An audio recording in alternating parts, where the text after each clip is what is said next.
when I look at the overall labor environment, when I look at overall policies that are prevalent in India regarding labor, I personally feel India as a country does not provide a bad working environment. As a matter of fact, our labor policies may be a little rigid, may have a lot of interference from various parts of the government, but I can only say that I do business globally. I do business in 53 countries, and sometimes I can tell you that India starts looking very, very good, particularly when you compare to the countries in Latin America, countries in Europe. So, Shinoe-san, would the reverse flow of business also be a reality? Just like Japanese investments and business comes here, would Indian companies also get to work in the technology segment particularly? Yeah, I think so. Short answer is yes. And but as CP mentioned, I agree that the Japanese market is a difficult market. So I'm not saying that it's easy job, but first, Japanese government also understands that it's quite important for us to be more open and receiving more FDI as Japan, because accumulated FDI per GDP is not so high in Japan compared with other countries. So FDI benefit Japan. That will increase employment. That will give us some technology from India or from other country. So that's important for Japan, and such kind of sentiment started to, understood in Japan. And also, we Japanese also started to think that we cannot do everything. So that means if there was a comparative advantage in Japanese companies, we can serve market not only Japan but also India or Africa or any other market. But if Indian company has a comparative advantage, why not they serve not only India but also Japan? So I think this is a good thing.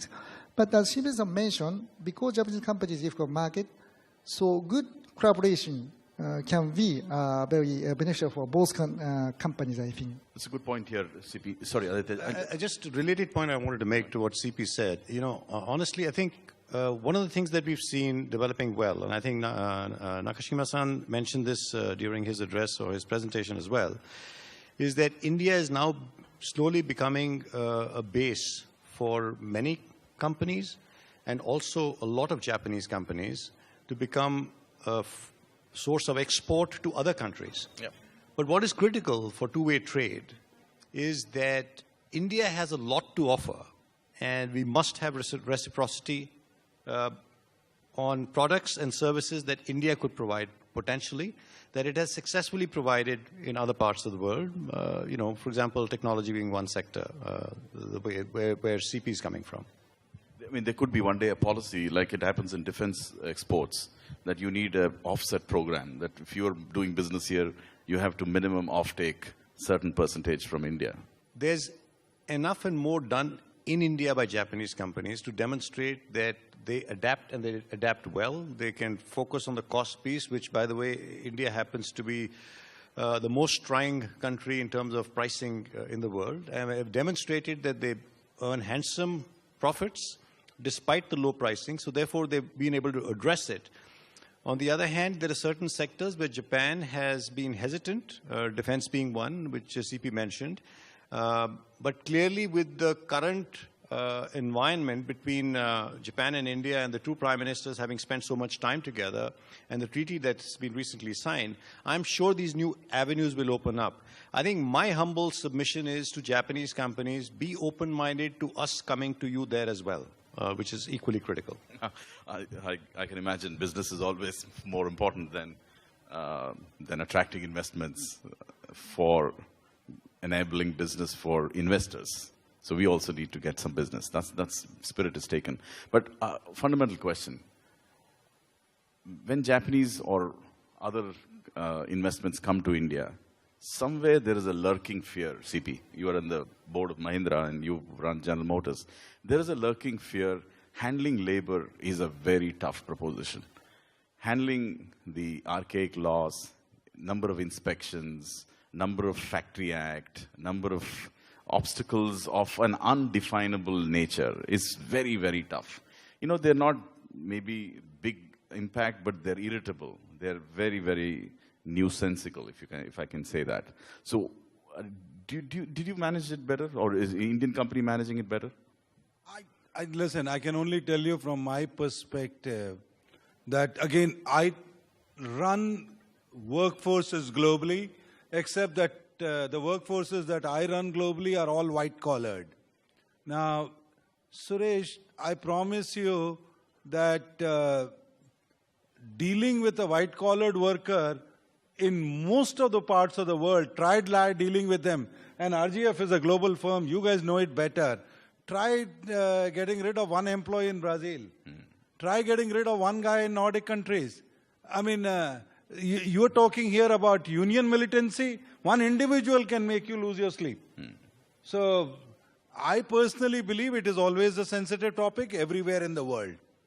Now, question is, on a degree of 0 to 10, is dealing with Indian labor at 5 or 6, or comparatively dealing with a labor in Italy?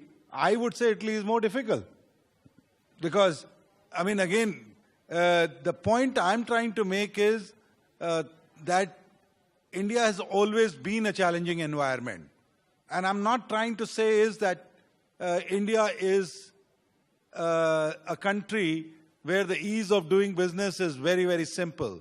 I mean, our entry barriers are high, but also I want to remind everyone here is entry barriers are higher in Japan. So I do hope both the sides entry barriers come down, but determined people, like for example, if you ask my engineers that you have to go to Italy or you have to go to Japan, they're more happy in Japan. Why? The more Indian restaurants in Tokyo, every 500 meters, probably there are 2. So, I mean, they go to an ISKCON temple, they get their Indian vegetarian food in some Govinda restaurant there, and they're very, very happy. So it's not that the people are not welcoming. People are very welcoming, and I think if we have a determined leadership, they will find a way. Whatever said and done, CP, Aditya, and Shinoy-san, Japanese companies have played very serious business in India. They're all manufacturing. None of them are trading. Most of them are putting in big money here, employing thousands of people, and looking at India for 10 years, 20 years, and long term. And they're not just making products and selling, they're building cities, they're building rail system, and they're building freight corridors and what have you. So there's some serious long-term interest. But as the panel concludes, that there's only one way to go for Japanese-India investments and Japanese-India economic ties. If it's 2% trade or 4% trade, it only can go up. So with that hope, we want to continue to work with Japanese clients of ours and work with Japanese companies to collaborate in whatever manner we can. That's how I would end up this panel. The reason why we organized this event was there is an increasing need felt by the Japanese clients we serve that they have to learn the best practices from corporates who are from other countries, including Indian corporates. They want to know how some of the corporates in India expanded so rapidly and what are the human resources challenges that they faced.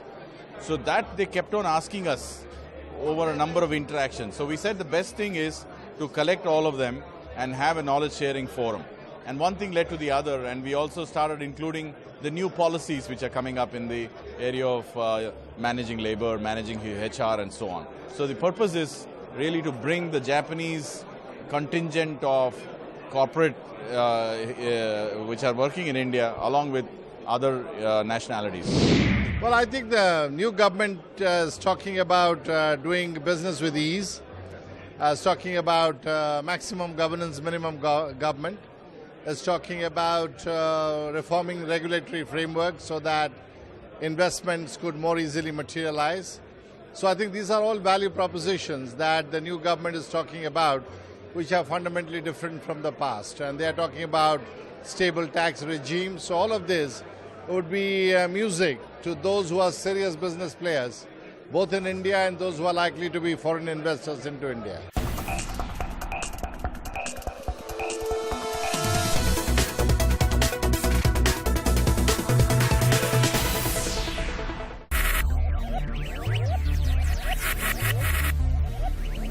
focus. Ideate, innovate, enable.